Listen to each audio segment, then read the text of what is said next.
Ja, en dan stappen we over op het Engels. Ja, zometeen. Hè. We hebben nu een onderdeel met twee Engelse sprekers. Dat is het laatste deel van ons congres. Ik zeg, welcome to the final part of the Skepsiscongres 2020. My name is Gert-Jan van het Land. And my name is still Herman de Recht.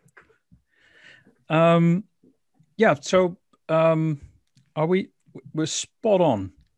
Yes. Time-wise. At the moment, yes. Yes. Okay. So, and we got it right with the 5 hours difference, time difference with the United States. We do. This is the only weekend we have in the year, I think, that we have a 5 hours time difference with the East Coast. Yeah. So that it is doable. Yes. Exactly. Yeah. So this late afternoon session, we have two speakers that are already known to many members of the public. But these two speakers discussed skepticism at the Skepsiscongres 2016 with the audience, of course, but also with each other. And we're going to introduce them again briefly. And after that, I'll give a short recap. Hopefully, I'll manage a short recap of their Congress contributions of that year, 2016. And by the way, of course, you can always look at the recordings of those contributions of Maarten, Boudry and Massimo Pigliucci from 2016 on the Skepsis website. So Maarten has disappeared, so I'll start with Massimo. Let's start with Massimo, yeah. Hi, Massimo. Yeah.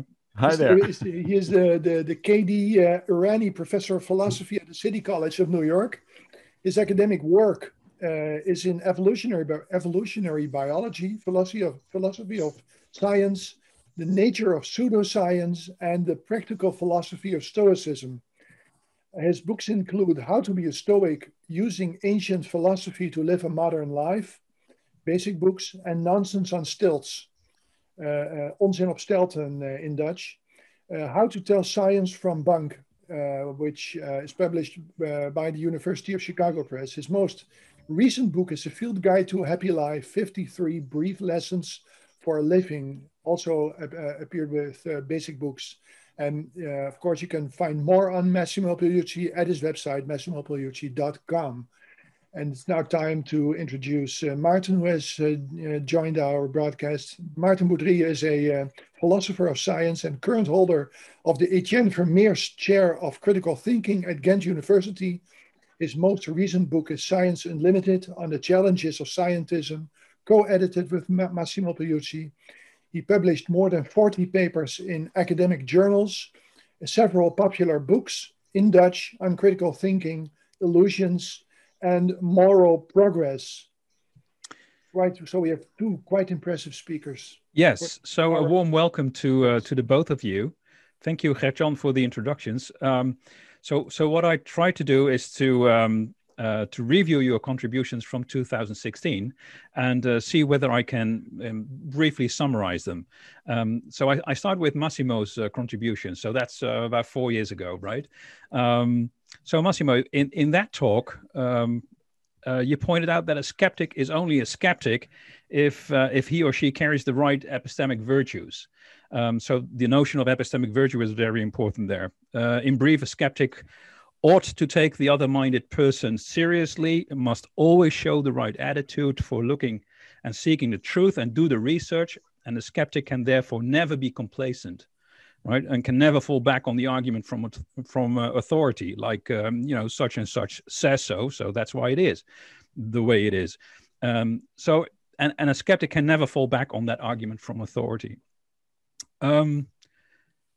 It's very brief, but Maarten, so you added 4 years ago to this statement by Massimo that skeptics should not accept the common reproach that they take away the possible benefits from holding false beliefs.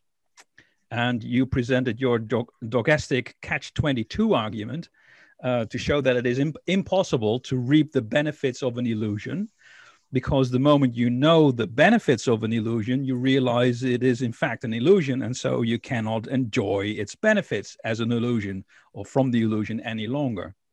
So that takes one to the conclusion that skeptics must always fight rational and false beliefs, since these beliefs are simply inherently risky. So 4 years back, we have learned that skepticism is about an epistemic virtuous stance, and that we need not be concerned with spoiling people's happy lives in bringing them closer to the truth. What we did not discuss 4 years ago, I think, is how we bring people with, the most wild, speculative beliefs closer to the truth. And this seems to be one of the more pressing points right now in times of climate change and a corona pandemic. So maybe, Massimo, maybe I can give you the floor for 10 minutes. The question to you was to give an update of your Congress contribution of 2016. And we're all very eager to hear it, of course. And after that, I will ask Maarten for an update in 10 minutes. And after that, you'll get 20 minutes to exchange ideas with each other. And maybe we have time for some audience questions as well. So you Massimo, can always use the Q&A at the bottom of the screen. And behind the screens, there is a team of volunteers working on your questions and, leading them through to Herman and me. Yes, so keep using the Q&A and the chat function. So Massimo, can I give you the floor? Sure. Thank you. First of all, thanks for inviting me. This is great. 4 years ago, that seems like a lifetime ago, right? It does. Compared to what has happened in the meantime, especially over the last year. I'm going to try actually to be shorter than the time allotted, because I think the most interesting part probably for everybody is going to be the conversation with Maarten rather than much of an update on my part, at least. Because the news is not good in terms of updates. Not much positive has happened in the last 4 years in the areas that we were discussing. There is, in direct response to your question, what do we do in order to bring people, to a little bit more reasonable and more fact or evidence-based view of the world? Well, there is a lot of research that keeps coming out. It was already available to some extent 4 years ago, and it has kept coming out in social psychology and related areas that tell us quite a bit about what's going on. But the news is not necessarily that good, because most of this research seems to indicate that it's really difficult to sway the opinions of people who tend not to be evidence-based, especially when those opinions are ingrained because they've been there for a long time. So the locus of action really should be children education, not necessarily adults. And that reminds me that people have actually known this for much longer than modern social scientists. The Jesuits within the Catholic Church has this saying, give me a child of 7 and I will give you a man of 14, right? So they knew that the moment to brainwash people is actually the onset of the so-called age of reason, right? Between 7 and 8 and 9 years old.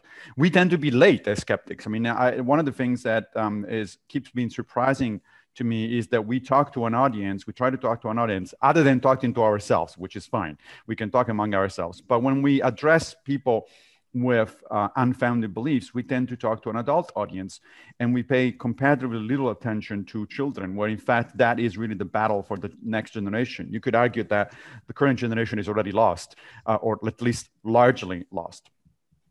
So that's not good news. On the other hand, there are some good news. For instance, 40 years ago, when we were having this discussion, one of the major authors in the area of belief and rationalization versus rationality kind of thing was Jonathan Haidt from New York University. And Haidt has a very, very negative view of human rationality. His research seems to indicate that people don't really reason about things, they rationalize. And that includes skeptics, by the way, because of course we're people. So we're included into the general population.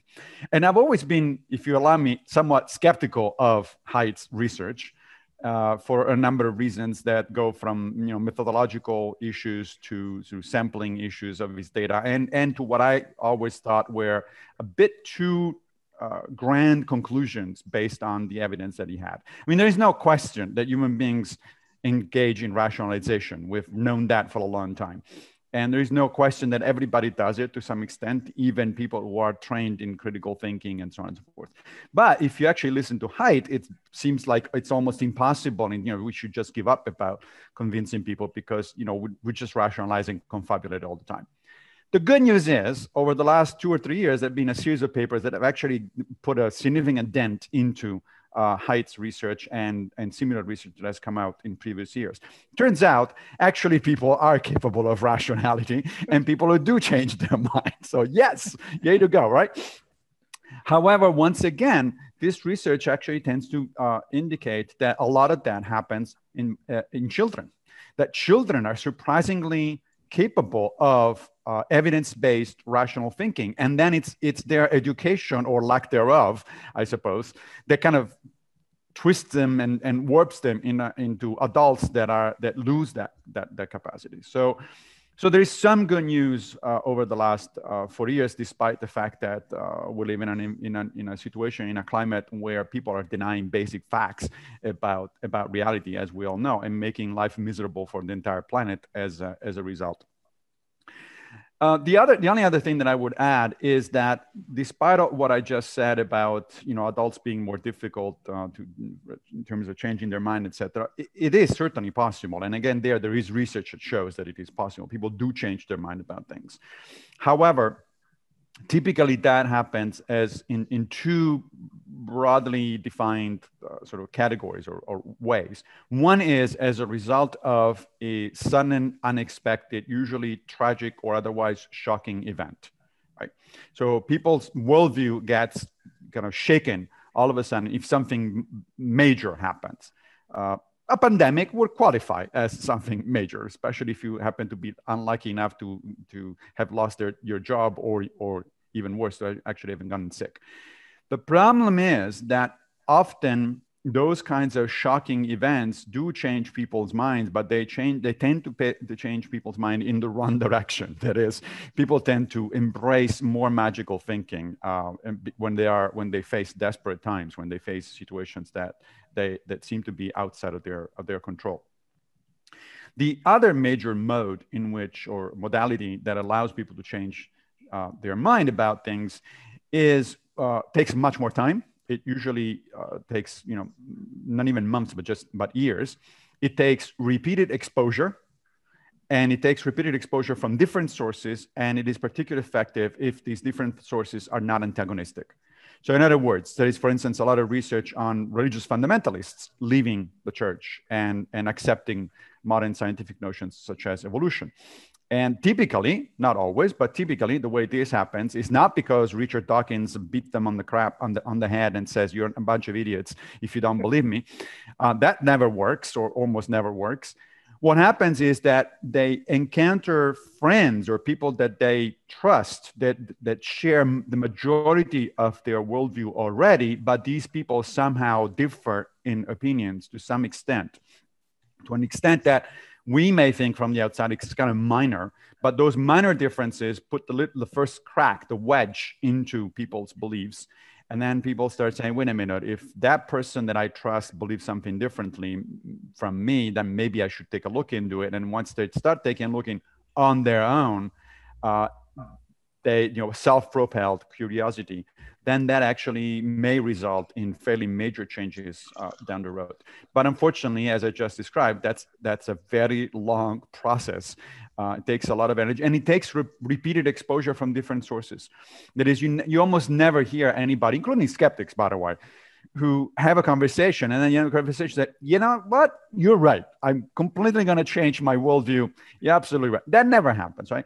I think back of the situations in my life when I have changed my mind about major or even minor things. And typically it's not at the end of the discussion, but it is much later on when I keep thinking and, my mind keeps going back to these things and I say, okay, you know what, let me read something about this, or let me talk about with somebody else about this. And then eventually down the road, the switch kind of happens. But the good news is that once the switch happens that way, slowly, and by repeated exposures to different sources, it really becomes fairly stable. People don't flip back and forth very easily. So that's pretty much my update. Okay. Can I just one quick point to add before I forget? One place where it does happen, Massimo. By the way, hi, nice to meet you. Well, hello. Good to see you again. I already said hi in the chat box. But one place where it does happen, where people change their mind all of a sudden, is in Plato's dialogues. Where they are fictional, right? Right, they are fictional. And but the funny thing about it is that, like, after being barraged with all sorts of questions from Socrates, most of the time, like, the other guy just says, "Oh yes, you're completely right, Socrates. You expose a weakness or a contradiction in my thinking," and it has a kind of funny effect on the reader, exactly because it is so rare. This is never how actual discussions go, and it's actually, I'm not sure if the humoristic effect was intended by Plato, but it's kind of funny to read it that way. Exactly because it's so exceptional. Anyway, I don't think it was intended, Maarten. Right. Perhaps it happened back in those good old days. I'm not sure, but I would doubt it. Even with someone like Socrates, to humbly accept your defeat. Yeah. So Massimo, thanks for your contribution. And first, in the first round of this afternoon, where we discuss things about skepticism itself. So Maarten, maybe you can take the floor now for, I don't know, 10 minutes. Yeah, thank you very much. Actually, and did you prepare some slides, Maarten? Yes, I have a short presentation. I'm not going to share it now. Do you see it? Good. Please do. All right. So I was asked to give an update of what I talked about 4 years ago, which is like a different era, as Massimo said. So I actually had to delve down into my memory to remember what exactly I was talking about back then. This was even before the election of Trump, I guess. So talking about a completely different era. The title of my talk back then, I think, was "What if false beliefs make us happy?" I just tweaked the title a little bit now. What if false beliefs are useful? Skeptic's dilemma. Yes. Well, the key question I was dealing with 4 years ago is the truth sometimes harmful? Like in many circumstances, we would say that it's good to have true beliefs, but are there any exceptions? Like in this cartoon, what I'm about to tell you is going to change your life forever. Are you really sure you want to know it? Sometimes the truth can be so depressing or inconvenient or disconcerting that perhaps you're better off believing in falsehoods.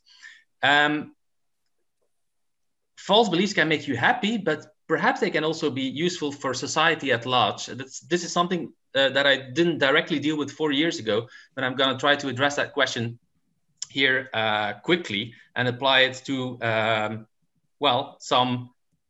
some things that happened in the span of the last couple of months.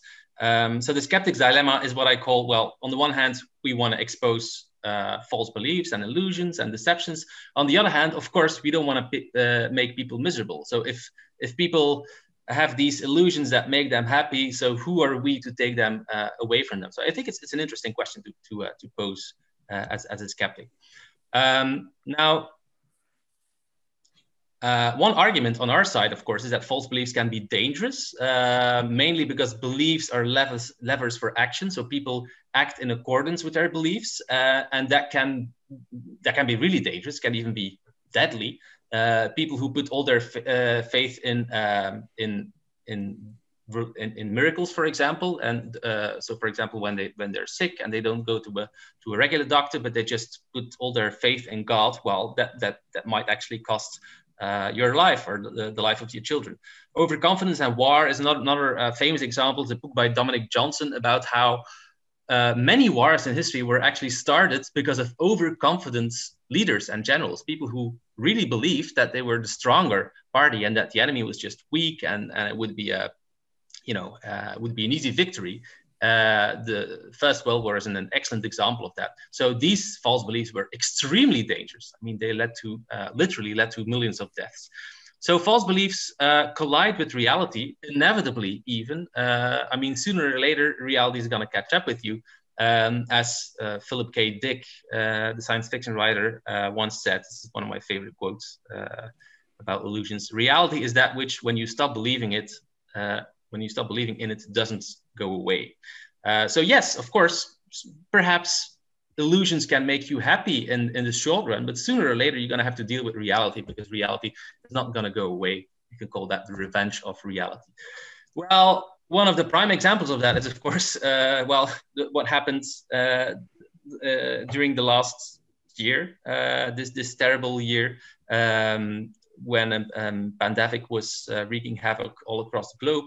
There are many examples of how false beliefs led to harm, but I mean, the most extreme example is, of course, Donald Trump, and how he downplayed, ignored, denied, deflected the virus from the very start. We have it totally under control. It will go away. It's going away. One day it will disappear like a miracle. Probably these beliefs made him happy. I mean, made him feel in control, because he was the most powerful man in the world, and it would only, it was a Chinese phenomenon, so they had nothing to worry about. But of course, reality did catch up with him, and now the death toll in the US is over 200,000. Many of those deaths, I think, were avoidable if only they had a competent president who acted when he still had the chance to do so. But slightly different question that I think is more interesting. A belief can be harmful for the owner of the belief. En nu is Maarten bevroren. Yeah, Maarten is frozen. What about deceiving others? So what about paternalistic? Maarten, you were just frozen for, I think, 10 seconds or so. So maybe 10 you seconds. can. Yeah. What was the last thing I said? So if you jump out of a window because you believe you can fly, obviously this is going to be harmful to you, but it's not going to hurt anyone else. But what about deceiving others? What about instilling false beliefs in others? There's this thing that philosophers call paternalistic deception, where you deceive someone else in their own best interests. White lie is the term that is often used. The distinction with having deceiving yourself is that at least someone can keep an eye on reality. So you have the deceiver and the deceived, and the deceiver can make sure that, for example, you won't jump out of the window. It could make you happy to believe that you can fly, but someone's going to make sure that no accidents happen. You may have heard of the medicine called Obicalp. Obicalp is a pill that was invented by Dr. Kupperman, I think was his name, a couple of years ago. It was a medicine for treating menstrual pains, but amazingly, Dr. Kupperman discovered that it was a panacea for all sorts of other conditions that he didn't think of at first. Of course, Obicalp is just placebo spelled backwards. The pill didn't contain anything. It was just sugar, I guess, like homeopathy.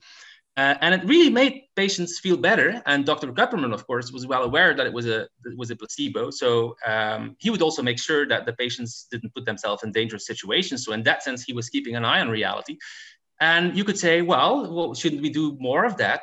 Yes, but there is one important side effect of these types of medicine, is that it erodes trust in doctors. The medicine itself is not going to harm you. It may even make you feel better. And because of the placebo effect, it may really have a biological or physical effect on your body. But it erodes trust in doctors. And I think something similar has also happened during this pandemic. So you have the people like Trump, who were, to my understanding, who were deluded. So who really thought that the virus was not dangerous at all, and that it would disappear out of its own accord. But then you have the doctors, I think, who were telling some white lies about face masks. I say face mask is the best example. This happened in Belgium, but also in the Netherlands and in the US, where not just political leaders, but also doctors were saying things like, well, face masks are useless for the public. They don't really work. It gives us a false sense of security. Why were they saying that? Well, as it transpired after a couple of weeks or months, the real reason why they said that there was a shortage of masks for health workers, and because they were afraid that everyone would flock to the pharmacist and start stockpiling masks. They Well, they told these little white lies about masks because they wanted to avoid that. Of course, it happened. It worked in the short run, in the sense that it allowed them to have enough masks available for the health workers. But in the long run, you had the same effect as with the over-the-counter medicine. It eroded trust in the experts. Inevitably, you do get a revenge of reality. The truth does come to light, and as experts have to backtrack, they have to admit at some point, yeah, well, they may actually be useful, and now everyone is wearing them in the street. I mean, the Netherlands is still catching up with us, but this is something that we came around to accepting face masks, and I think they actually do work as well. But that is an empirical question, of course. And the problem here is next time around, who will trust the experts? Now, for example, slides are not in order. We have a whole discussion about schools. Now the experts are telling us on television, don't worry about the schools because the kids are not really the drivers of the epidemic and they don't really get sick. They don't produce a lot of fires, blah, blah. And perhaps they're right. I don't know. I'm not sure. I'm not an expert. I haven't read the publications. But of course, I have this nagging doubt because I keep thinking about the face mask. Do they genuinely believe that the kids are not the drivers of the epidemic? Or do they just tell that because they want to achieve a certain effect, because they want to reassure people, and because they want to make sure that the kids can still go to school? There is actually a hypothesis that even Trump in January and February was fully aware of the danger of the pandemic, but that he was just telling white lies deliberately to reassure the American public. I'm not really sure that I'm buying into that. I think he was genuinely deluded. But anyway, this is just a possibility. One thing that I wanted to mention is that there are all sorts of conspiracy theories about the coronavirus, that Bill Gates is behind it, that it's all about 5G radiation, that the vaccine already exists but is being withheld from the public. To my surprise, some of my academic colleagues seem to think that believing in these types of conspiracy theories can be useful, can be beneficial to people, because at least it gives them a sense of control in times of crisis and uncertainty. I'm not really sure if it gives you a sense of control to believe that someone really deliberately intended this pandemic. Also, I mean, for the people who believe that this is just like the flu and there was actually there's this wonder medicine, hydroxychloroquine. This is something that Trump believes. I mean, if you really believe that kind of stuff, you also gonna put yourself in danger. So also, even in these types of situations, I don't think that false beliefs are actually beneficial. So yes, I stick to my guns. The truth is always better. I don't think that experts should be patronizing rather than just distorting or bending the truth a little bit. I think they should have just explained to the public, look, masks can be helpful. They're not perfect, of course. They're not foolproof. But now we don't have a lot of them, and they're much more important for health workers. And so please don't go to the pharmacists. Please don't stock them. I think you should put some trust in the public as well. I think people could have dealt responsibly with that type of information. The trouble is that now in the long run, doctors have eroded the trust that the public has put into them.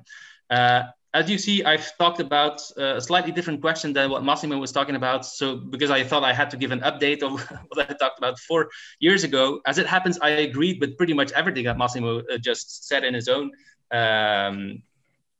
presentation or in his own update. But it's up to the moderator what we can talk about now for the discussion. So I'm going to end the presentation here. There were no more glitches with the audio.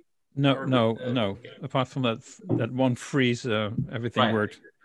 Can I just ask Massimo? So Maarten, I think that it's quite clear that your kind of motto or slogan is "truth is always better."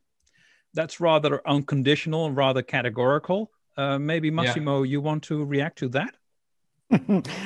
No, I actually agree with Maarten. You agree with Maarten? Yeah. So for 2 reasons. One is the one that Maarten laid out so nicely, and I agree that that the Philip K. Dick quote is wonderful. I've used it repeatedly in social media over the last several months. yes, you can fool yourself for some time. You can avoid reality for some time, but eventually it will catch up with you and bite you in the ass if you don't act accordingly. So it is certainly the case, I think, that people who embrace conspiracy theories or embrace, non-evidence-based notions may feel better for a while about things. They may feel a sense of explanation and a sense of control. If not control, at least a sense of, I know how things are happening, why things are happening, which is at kind of a second grade level of control, right? We have a narrative. We are storytelling animals. We thrive on narratives, and we need narratives for things. So that certainly can be helpful from a psychological perspective. But if we're talking about, health in this particular case, I'm sorry, the psychology is going to do only so much, and at some point things are going to happen, as we have seen, unfortunately, over the last several months. The other reason I think I agree with Maarten is more prescriptive, I guess, than sort of based on evidence, and that is as a philosopher, I suppose I buy into the Socratic approach that truth is an ethical duty. The quest for truth is an ethical duty for human beings, whether it is pleasant or not. Maarten himself, I think, I actually did take a look at his original presentation, and Maarten himself did agree that there are extreme cases or unusual cases where it might be okay to lie to people, right? I mean, like when my grandmother was about to die, I wasn't giving her the atheist sermon and say, you're going to disappear in a few days and nothing is going to be left, because she was a believer. Fine, whatever. But I did have that talk, on the other hand, with my nephews and nieces, because they are young and they are going through they have their whole life ahead of them, hopefully. So there are cases where it's okay, I think, to allow certain people to ignore reality, but as a general idea, I think it's not a good one. But I can. So let me play Maarten here just for a while, and so now you could say, well, but if you tell your dying grandmother not the truth, very briefly, very bluntly put, not the truth, but your nephews or your children, you do tell them the truth. But isn't that corrosive for your own authority as a source of a truth teller? Yes, it would be. That's why I made sure that I was talking to my grandmother when nobody else was around. Right? If on the other hand, the argument comes, I mean, it has happened that particular topic, let's say, came up with somebody who was elderly and a believer, etc., and there were other people who I thought would actually benefit from a more evidence-based reality. In that case, I simply avoid the conversation. I just don't get into it. I try to shift the conversation somewhere else, or I don't say anything. And then maybe later on, I can talk to some people aside, to other people aside, and say, that grandma believes that, but really. So I think, we need to be compassionate. I mean, just because we're skeptics, that doesn't mean we shouldn't care about people's feelings and, in psychology. Well, but if that is the stance you take, then I would say that, Maarten, you are perhaps a bit too strict, saying that truth is always better. Maybe you let me try this. Maybe you mean in the end, truth is always better. Yes, in the long run, and this is of course what deathbed scenarios make so special, is that there is no long run. It's the last day you're going to be alive, so it won't hurt you. And if you have those last moments of comforting illusion, then perhaps it's worth it. But even in that scenario, I think if I recall, 4 years ago, I allowed for the possibility that not that I would lie to my grandmother, but that I would refrain from giving the atheistic sermon, as Massimo pointed out. If she would have asked me point blank, do you think I'm going to heaven? I wouldn't have lied. Perhaps I would have given an evasive answer or something. But even in those extreme situations, I mean, by the way, I think even realistically speaking, I had a grandmother, of course, who was a religious believer. I didn't visit her on her deathbed, but she was well aware that I was an atheist. So people who, I mean, you've had this conversation beforehand, of course, and I think believers, they're not going to put you on the spot and ask you point blank, like, so do you believe that I'm going to heaven? Because she already knows the answer. So she's just going to evade the discussion. But if she really wants an honest answer from me, then I think even then, I mean, it's like sometimes people invite you to lie. So like sometimes they, like a colleague might send you a paper and ask like a leading question, like, so, you know, do you appreciate my work? I really feel insecure about that. I hope you like it. That's almost like nudging you in the direction of, please lie to me. And then perhaps I would do it, because then it's almost like implicitly someone is asking for it. But if someone asks me for my honest opinion, and I really think the paper is scrappy, then I will say it. I hope. Well, this is a much less extreme case than the deathbed scenario, of course. But perhaps you're right. I don't want to be too strict or fundamentalist about it. I think it's always a question of, it's on balance. I think that truth is always better, and it's in the long run, because it's very hard to predict all the possible adverse consequences that false beliefs might have. And again, what makes the deathbed scenarios special is that there is no long run. It's only going to be those last few fleeting moments, and then it's going to be over anyhow. So what's the point of having a discussion about the existence of an afterlife? So, but let me give you an example, for instance, where I would not, and in fact I have not, because I've been in that situation a couple of times, lie to people, even though plenty of other people around me said that was the compassionate thing to do. And this is somebody who's been, I had somebody in the family who had been diagnosed with, you know, a terminal illness. And the typical attitude among Italian doctors and you know, the culture at large is, well, you don't tell them. You just tell them, you know, something's, you know, that we're working on it. There's a possible cure. There's et cetera, et cetera.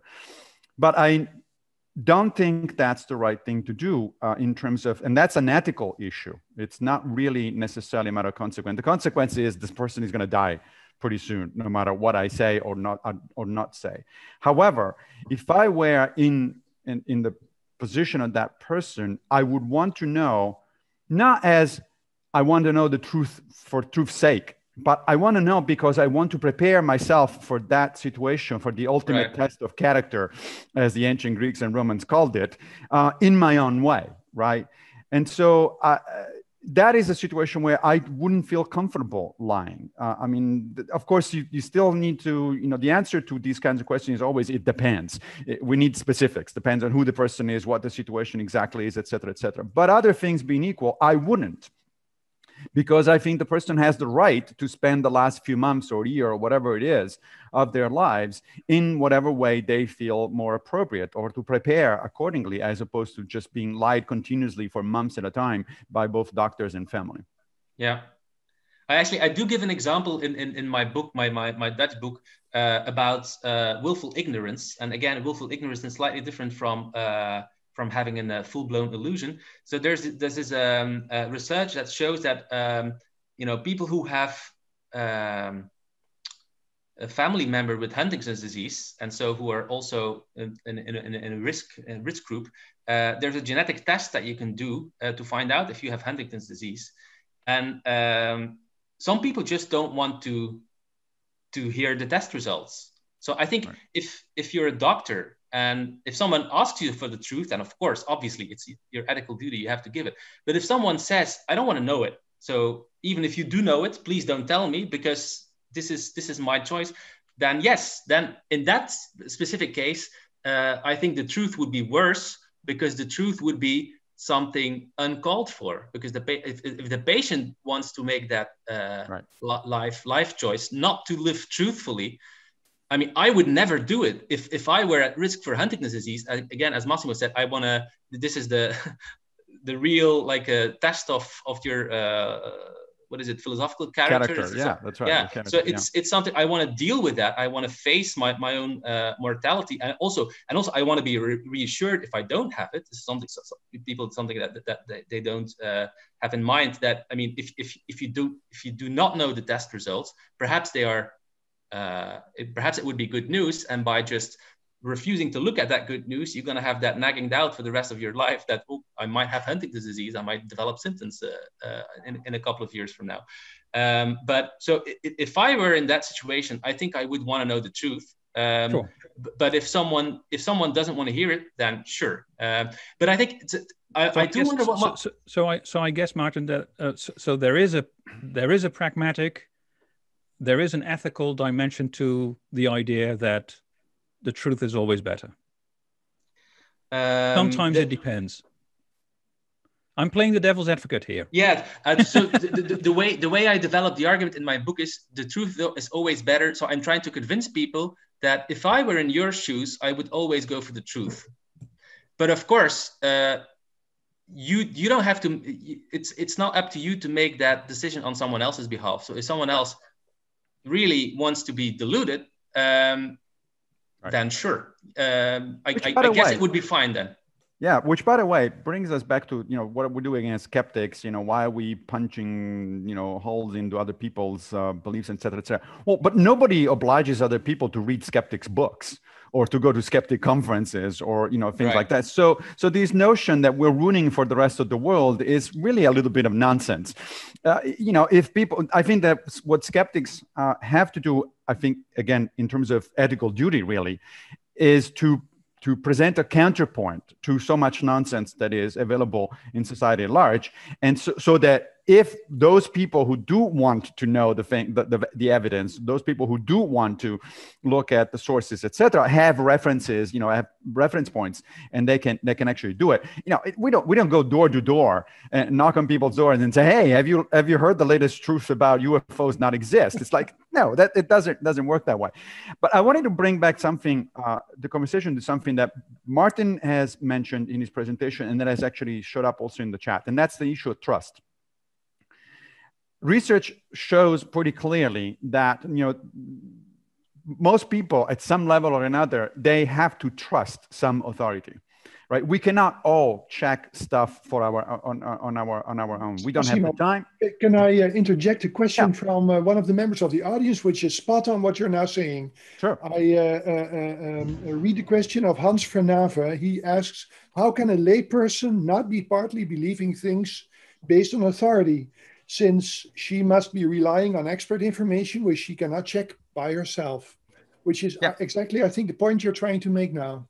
Yes, in fact, I would go even broader, not just laypersons. Everybody has to trust a lot of people. Like, I'm a professional biologist, so if the question relates to biology, especially evolutionary biology, I can figure it out on my own. But I'm not a physicist. So when I say that I believe quantum mechanics, that's just because I trust my colleagues in the physics department to get it right, and not because I understand quantum mechanics to the level of an expert. So I think that everyone has to trust a lot of sources and a lot of authorities. We just don't have a choice. And this is done also by all sorts of people who claim otherwise, right? That if you spend some time on social media, you will see, you get on a discussion and somebody says, but what about this? And they link, to an article from a peer review article, which they probably haven't read, or a book they also haven't read, and stuff like that. So, well, what about this? What? It's a question of who you trust in terms of authority. Are we actually the two of us, who are neither one of us is expert on the subject matter, are we really going to delve into the technical literature, become experts, and then have a conversation? That's just not going to work. And this, by the way, is a very, very old problem. There is a Platonic dialogue, the Cosmides, where Socrates raises the same issue. He says, how does the wise person know if to distinguish a doctor from a quack? And his answer is, it doesn't. You can't. You have to become a doctor yourself. Otherwise, you're not going to be able to tell the difference. So it really all eventually comes down to trust. I think the issue of trust is also commonsensical, right? When people ask me, why do you trust the scientists, or why do you trust these experts? I say, well, I'm sure that when you have a problem with your teeth, you go to a dentist and not a car mechanic. Why? Because you tend to trust dentists to take care of teeth problems and car mechanics to take care of car problems, right? So we all trust experts, which makes it crucial what Maarten was saying earlier. Once that the experts start lying, and they're found out, as inevitably they are in the long run, they have really done serious damage. Right, exactly. Yeah, but but hang on. But so there's another question from the audience that is related to this, because the other way around, of course, is also true, that once you are into the hands of a quack, it's very difficult to escape from the hands of a quack, especially with, and this is a question, I forgot the name. Maybe, Gert-Jan, you can look it up, but there's a wonderful documentary now on Netflix called The Social Dilemma. Maybe you've seen it, and it's a documentary that shows you how the algorithms of the social media, of course, are very fine-tuned to suck you into specific bubbles or echo chambers, and they are very effective. So what do we say to people that are kind of already on the other side, and help on the dark side? On the dark side, so to speak, and who are there with, you know, and they are backed up by lots of what they call experts. Right. I think one thing that people have to realize, and that they don't realize to a sufficient extent, is that in every scientific field, whether it's biology or geology or virology, you're gonna find rebels, people who almost take a devious pleasure in just going against the grain, and the broader the consensus is in a certain field, the more, you know, courageous they find themselves, because they dare to challenge it. So it's never difficult to find even a medical expert, for example, let alone someone who doesn't have a medical expertise, a medical expert who says that, oh, coronavirus, it's just has the same mortality as the flu. We had someone like that in Belgium. And he was the head of the department at a hospital. You know, he was completely unmoored from reality. But you have these people, you have these professed Galileos who think that they are, you know, the only ones who see through it all, and all the other colleagues are just defenders of a certain orthodoxy. So the way that many people end up in these kind of bubbles, as you call them, and I've seen the documentary as well, is that they start out with a single expert and they say, see, he's a doctor. Think about Didier Raoult, for example, that French expert who was the one who promoted hydroxychloroquine. I mean, the research was complete rubbish, but it's never difficult to find a person like that, or a biologist who says that Darwin was wrong, or a geologist who says that plate tectonics is bullshit. Science is not a matter of trusting a single expert or an individual expert. It's a matter of trusting the social process that produces scientific knowledge. It's important to realize that what we know about the virus, for example, or what we know about evolution, is the result first of scientists challenging each other ideas and coming up with different sorts of hypotheses, and trying to correct their hypotheses, and eventually, hopefully, arriving at a certain scientific consensus. But what makes science powerful is not the individual intelligence or acuity or or bravery of a single science. Once you don't realize this phenomenon, this phenomenon that in every scientific field you have these kind of rebels, then it's very easy to get sucked into these bubbles, because then you can just pick and choose. You can just cherry pick your own expert and says, well, he's the guy, you know, he's right and all the others are wrong, and that's almost always unlikely. That's right. This situation. Right. I mean, but there is, again, research and scholarship on this as well. You know, how do you determine whether to trust certain experts rather than others? In Nonsense and Stilts, I actually have an entire chapter there based largely on the scholarship of philosopher Alvin Goodman, who has spent a lot of time talking about thinking about trust. And what he suggests is that, look, there are a number of steps that we, again, commonsensically all tend to follow under different circumstances when we go to a doctor or when we go to a mechanic, et cetera, et cetera.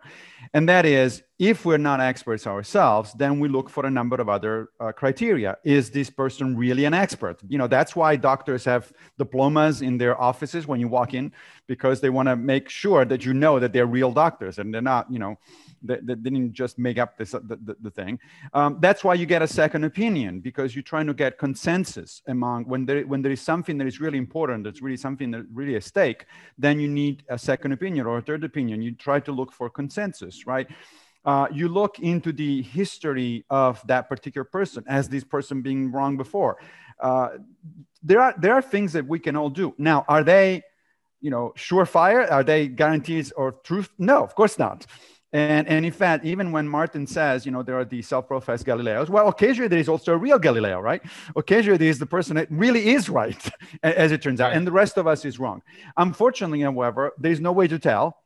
And statistically speaking, the wannabe Galileos are in fact only wannabes. They're not the real item. And so I think to some extent, this is also about teaching the public about the real nature of science, not the cartoon version of science that unfortunately too often is presented both by scientists and by science popularizers. And the nature of science is it's a provisional, fallible human enterprise. So okay, but can I just add to that, Massimo, because I think that's a very important point. So explaining science to the audience, and referring back to what you said during the first round of your presentation, namely that, you know, we have a good chance of educating kids, and we have a good chance in educating kids what science is really about.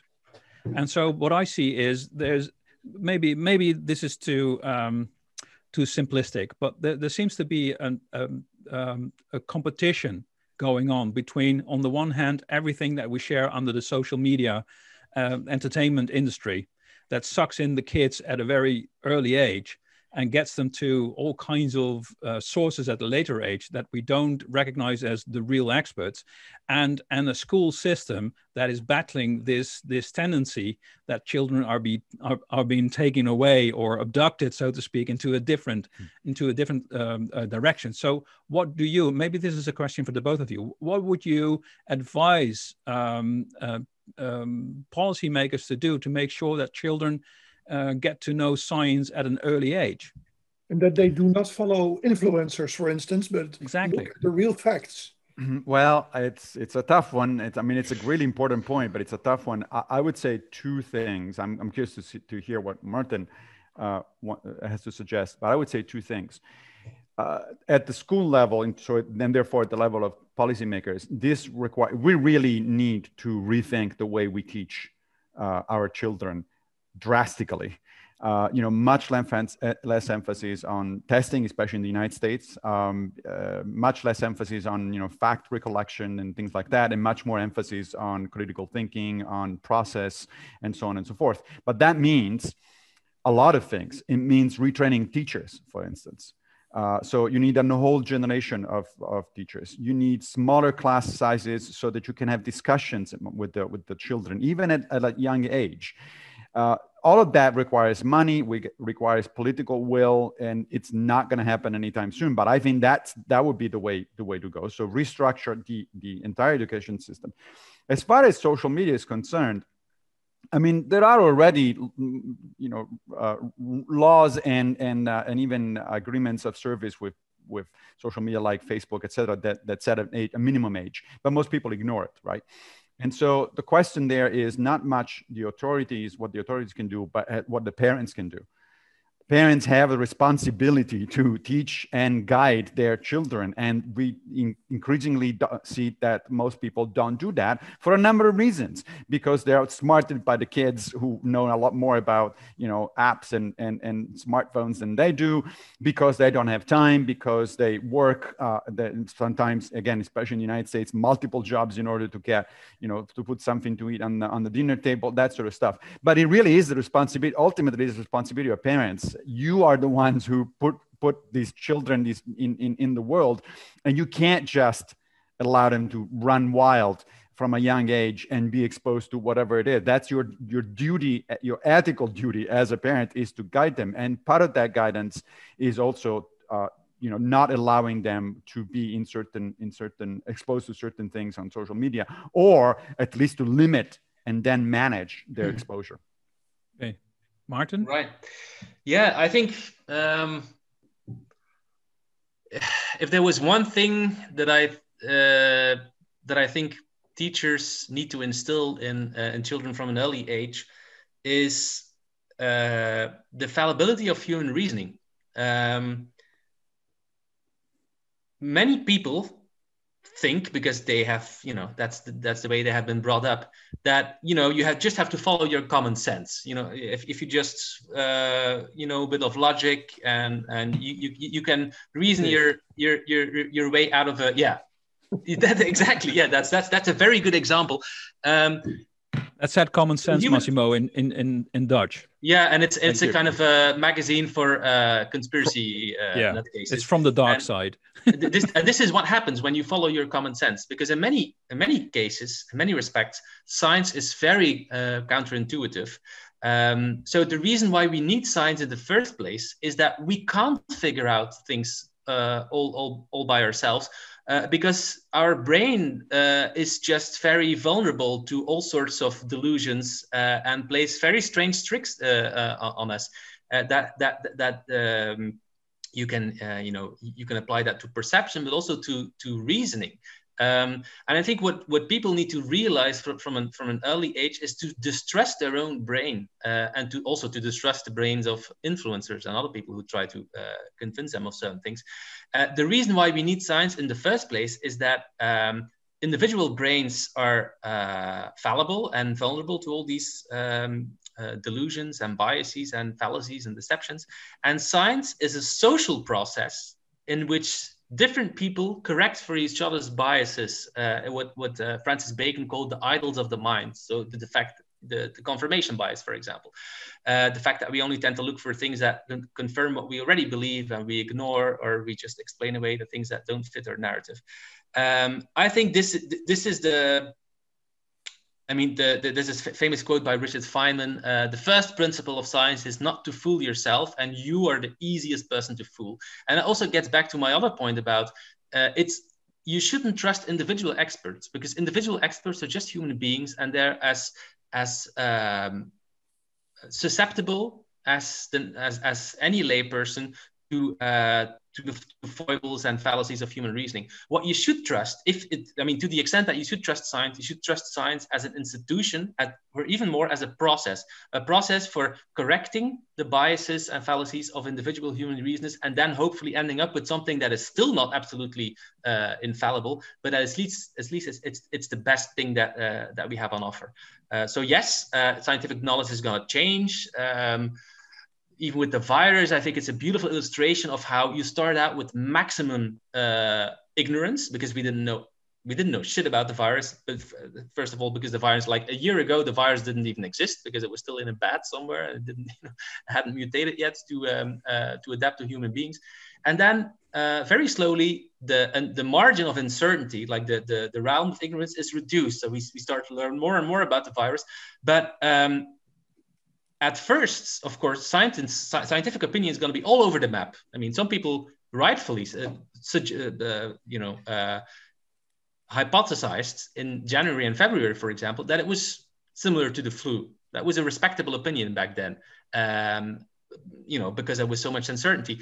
But then, after a couple of months or after a couple of years, not because you have this individual brilliant mind, this genius that figured it all out, no, because you have thousands, literally tens of thousands of scientists working together and all trying to figure out individual pieces of the puzzle, and then hopefully ending up with something that they can all agree on, namely that it's much more dangerous than the flu, for example. Interesting. Yeah. Can I put in one more question from the audience, Herman? Yeah, sure. There are two questions which I think I could combine. Ron Tijhaar and Ronald Portier point to the fact that in this modern age, there's in fact a growing competition from commercial interests with science and logical thinking. They point both of them point, for instance, to the algorithms we have in the social media. They point to the oil industry, which delivers completely untrue statements about the state of the environment and other large financial interests. Is the playing field changing for the truth? Yeah, I think it is changing, but this isn't a new phenomenon either. I mean, right. Interests have been around for a long, special interests have been around for a long time, from the beginning of humanity, of recorded history, arguably. And people with money and special interest will try to twist the facts and will try to influence other people. What has changed, of course, is that the modern technology makes it so easy and so effective to do, right? Just a few decades ago, the most persuasive kind of technology we had was television. And now, of course, we got the internet, and which was hailed initially as a panacea in terms of, everybody's going to get educated and everybody becomes a critical thinker because everybody has access to the internet. And now we're seeing the consequences of that. But ultimately, I don't want to blame social media per se or internet per se, et cetera, because these are all tools. And they are those tools are effectively neutral. It's up to us what we do with those tools. And unfortunately, human nature being what it is, we end up doing mostly bad stuff with them rather than positive one. But ultimately, it is our responsibility. So yes, the level field, the field is changing for sure, and it's not level. But at the same time, those exact same tools are available to us as well. I mean, look at what we're doing here, right? This Congress would not have been possible in the middle of a pandemic, and now it is because of technology. So we can do the same thing. We know how to use these tools, and it is up to us to do it properly, to raise the money eventually, in fact, in some sense also to do it properly. Right. So, we sure can play the game. We just need to catch up a little bit. Yeah, so the title of this section of the program, the last section of the program, is called "Nonsense as a Pandemic or an Epidemic Itself," right? So Maarten, do you think we have the tools? So Massimo ended on an optimistic note. We have the same kind of tools to perhaps battle the bad influence of the social media with their algorithms. But Maarten, do you believe that that there is something to stop the pandemic of nonsense? No, I'm afraid it would be easier to eradicate the coronavirus than eradicating nonsense. But even though I fully embrace this whole metaphor of an infodemic or an epidemic of nonsense, and actually I published a couple of papers. I think one of them was actually co-authored with Massimo, where we literally apply this idea of epidemiology of beliefs, of representations. It's an idea that we borrowed from Dan Sperber, the anthropologist. There's a lot of analogies that you can draw between the way a virus or a contagious disease spreads and the way in which beliefs, also true beliefs, by the way, I mean, true beliefs, spread also in a sort of epidemiological fashion. If you can find the right meme. If you can write the mean or the meme? The meme. Yeah, the right. Dawkins meme. But to give a simple example, let's say that if there's an earthquake tomorrow on the other side of the globe and a tsunami that kills hundreds of thousands of people, then the true belief that there has been an earthquake in Southeast Asia is going to spread like much faster than any sort of fake news. So also this brings me back to the point about the post-truth era, etc. I'm very suspicious of the idea that things are getting worse in general. I think this whole notion of the post-truth era is perhaps also like a very nice illustration of what it purports to demonstrate. It's just like a story that is repeated over and over again, which I think has little basis in reality. To the extent that you can measure it, if you look at history, ancient history even, people were have always been superstitious. People have always believed in conspiracy theories. In the Middle Ages, they believed that the Jews poisoned the wells, and this was the cause of the Black Plague, etc. The Romans were extremely suspicious and paranoid. Well, I mean, there were a lot of real conspiracies, of course. It's just that the dynamic has changed. So, for example, I mean, also to give a simple example, someone, a simple housewife here in Flanders can just, with a few clicks of the mouse, can suddenly start believing that there is this worldwide conspiracy of pedophiles, and Donald Trump is our savior because he's battling from inside the new world order or whatever it is. So this infamous QAnon conspiracy theory, that of course that would have happened decades ago. So everything spreads much faster, but also debunking information also spreads faster. There's a very interesting paper by Steve Clark, a fellow philosopher, who actually shows, and I think with good empirical arguments, that there's a difference between the kind of conspiracy theories in the 60s about JFK, for example, and the kind of conspiracy theories that we see today in the internet age about 9/11. And the difference that he sees is that, to even call a conspiracy theory about 9/11 a theory is to give it too much credit, because it's just an endless string of open questions that are perpetually under construction, but they don't have a theory. They're just asking questions. And one of its explanation is that it's exactly because of the internet that as soon as someone comes up with a hunch, with a one of these anomalies that doesn't have an explanation, I mean, and literally in a matter of minutes, you have the skeptics who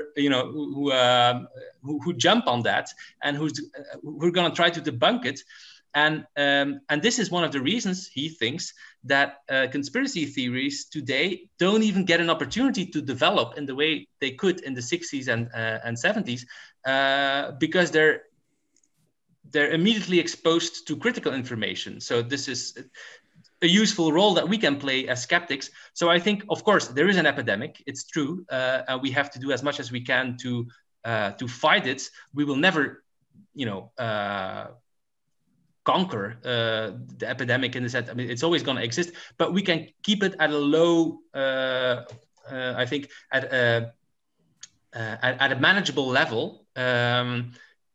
Which isn't obviously at the moment, but we shouldn't sulk. We should take action. That's what you're telling us. Yes, but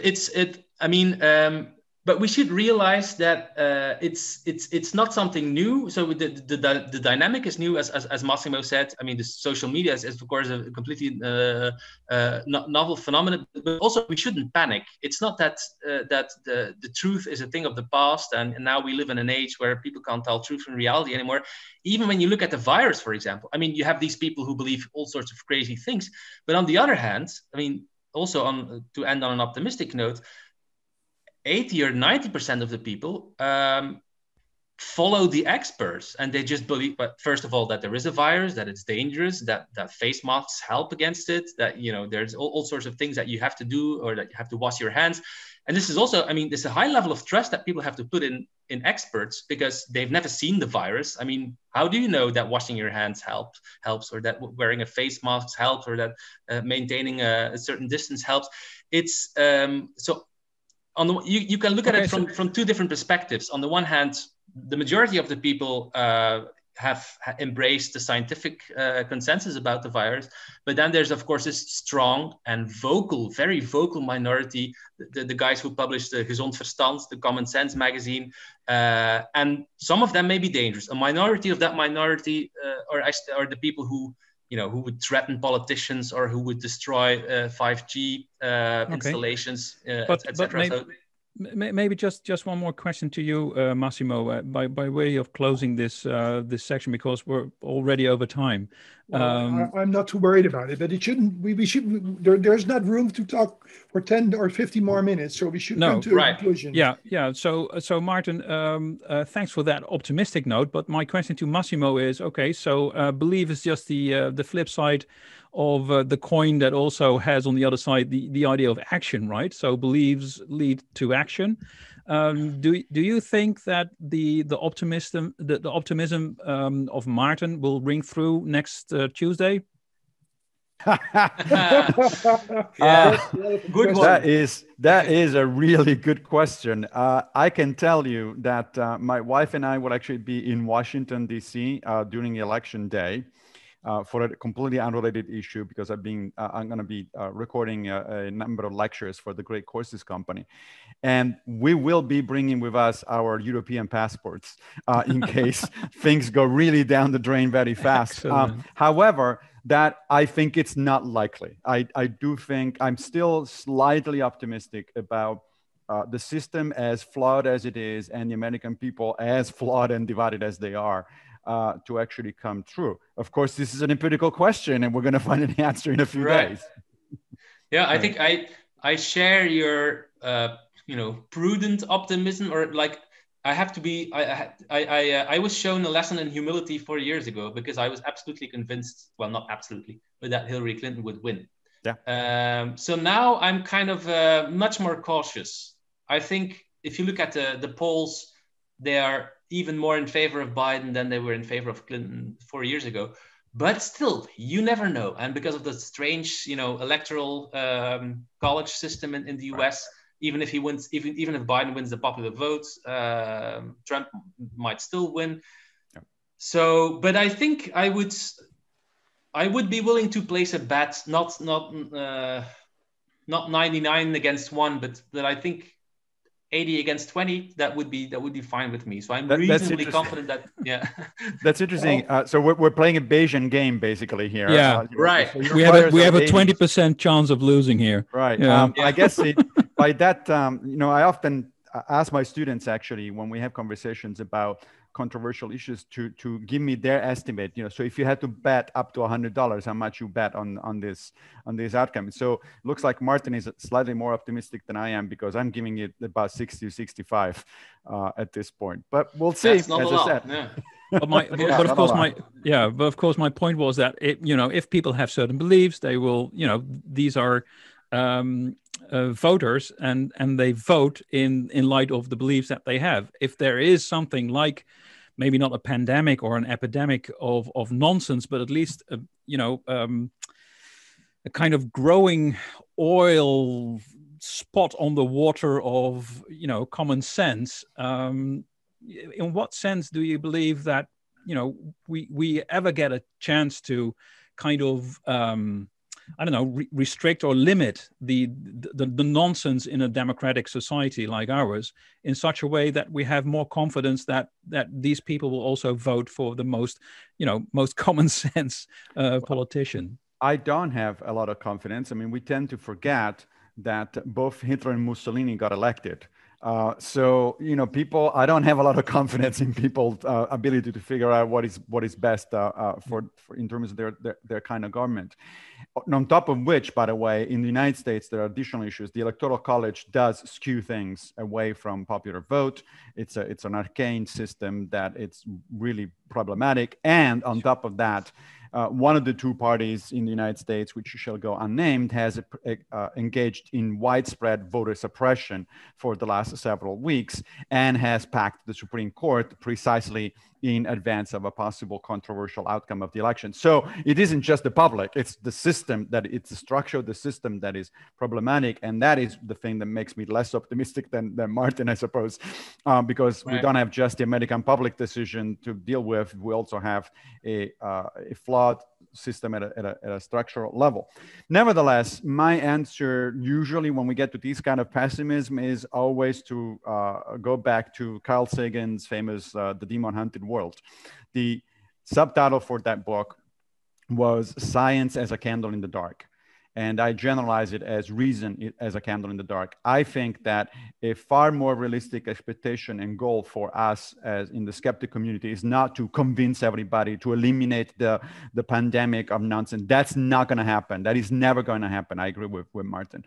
Our job is to keep the light on, the light of reason on, that when people want to turn to reason again in large numbers, as they've done occasionally historically in the past, then there is a place where they go. It's a much smaller goal, but it's much more doable goal. And I think we should be more than happy if we just manage that. Well, I'm quite final happy. thoughts on that, Maarten? Yeah, I think it's. I mean, I already mentioned that it's hard to compare different eras because now there's a personality cult around Trump that didn't exist, of course, 10 years ago or 20 years ago. But I am drawn back to the analogy with Nazi Germany. Of course, to some extent, the Nazis were elected. It's true. I mean, it's not true they never got a majority of the votes. But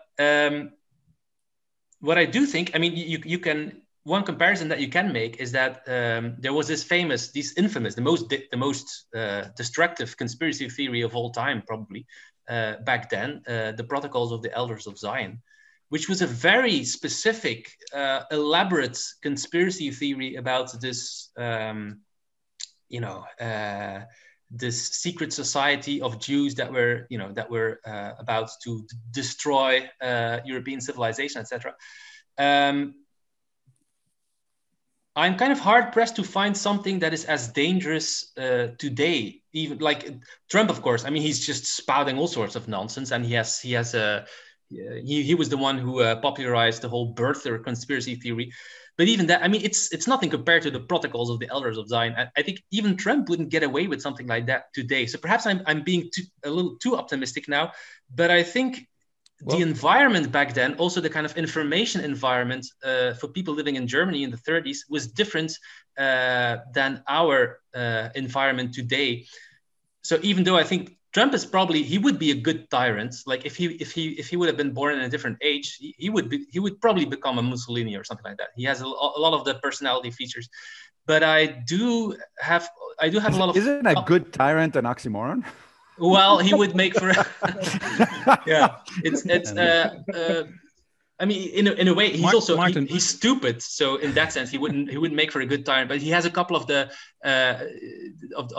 personality traits that you find in a lot of tyrants. But he works in a completely different system, and I do have a confidence in the robustness of the system. I think it would be terrible catastrophe if Trump would be reelected. But even then, I don't think the system would collapse. Okay, Maarten, hold on to that optimistic thought. Exactly.